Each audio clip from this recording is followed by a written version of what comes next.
சாமி காக்கா எச்சம் போட்டா உடனடியாக என்ன செய்யணும்? ஏன்னா பெரியவங்க நிறைய விஷயம் சொல்லியிருக்காங்க.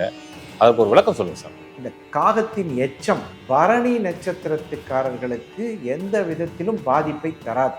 மற்ற 26 நட்சத்திரங்கக்காரங்க கண்டிப்பாக குளிக்கணும். ஆடையோடு குளிப்பது மிகவும் நல்லது. இல்லைங்க, எப்படிங்க ஆடையோடு குளிக்கிறது அப்படின்னு சொன்னால், குளிச்சுட்டு அந்த ஆடையை மறுபடியும் பயன்படுத்தாமல் இருப்பது நல்லது. இல்லை, அந்த ஆடையை யாருக்காவது கொடுத்துட்டா கூட நல்லது தான். ஏன்னா இந்த காகம் என்பது எவ்வளவு முக்கியமாக நம்மளுடைய சாஸ்திரங்களில் பயன்படுத்தப்படுகிறது என்பது தெரியும். ஏதோ ஒரு தவறான முடிவை நோக்கி நீங்கள் போயிட்டுருக்கீங்க அப்படிங்கிறத அது இண்டிகேட் பண்ணுறதுக்கான ஒரு ரிசல்ட் தான் காகத்தின் எச்சம் ஆடையின் மீது விழுவது. சில பேருக்கு தலையிலே விழுந்துடும், சில பேருக்கு இதே விழும். இந்த மாதிரி நிறைய பேருக்கு ஒருவர் வாழ்நாள் முழுவதுமே இது நடக்காமல் போயிடலாம்.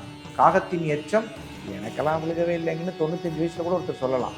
ஒரு சிலருக்கு மாதத்துக்கு 2 தடவை விழுகுதுங்க, என்ன பெரிய பிரச்சனையாக இருக்குது அப்படின்னா, நீங்கள் கண்டிப்பாக காகபுஜண்டர் சமாதிக்கு சென்று வழிபாடு செய்து வருவது மிகச்சிறப்பு. சாமி உடையில படும்போது நீங்க சொல்றீங்க, இப்ப தலையில பட்டுறதுன்னு வச்சுங்க காக எச்சம், அதுக்கு என்ன பரிகாரம் சார்? சில பேருக்கு உடையில விழுகும், பட்டுச்சாலையில் கூட விழுந்துடும். சில சமயத்தில் கஷ்டப்பட்டு வாங்கி ரொம்ப காலம் ஆசைப்பட்டு அது என்னமோ சாஃப்ட் சில்க்கு, அப்புறம் இந்த வைர ஊசி பட்டுங்கெலாம் நிறைய இருக்குது. அது நல்லா விழுந்துட்டு என்ன பண்ணுறது? உண்மையாகவே இதெல்லாம் கொஞ்சம் வருத்தப்பட வேண்டிய விஷயம்தான்.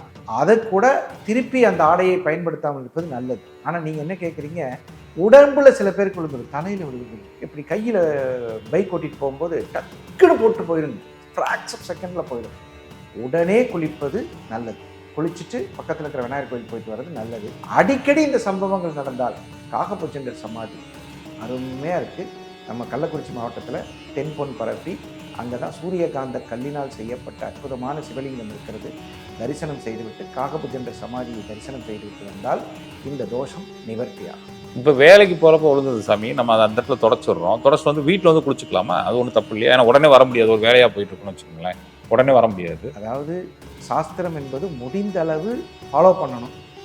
இல்லை அப்படின்னா அந்த இடத்துல நம்ம இந்த தண்ணி பாட்டிலாம் இப்போ எல்லா இடத்துலையும் கிடைக்கிது, அந்த இடத்துல வாஷ் பண்ணிவிட்டு வீட்டில் முடிஞ்ச அளவு எவ்வளோ சீக்கிரமாக வந்து குளிச்சுட்டு ஒரு விநாயகர் கோயிலுக்கு போயிட்டு வர்றது ரொம்ப நல்லது.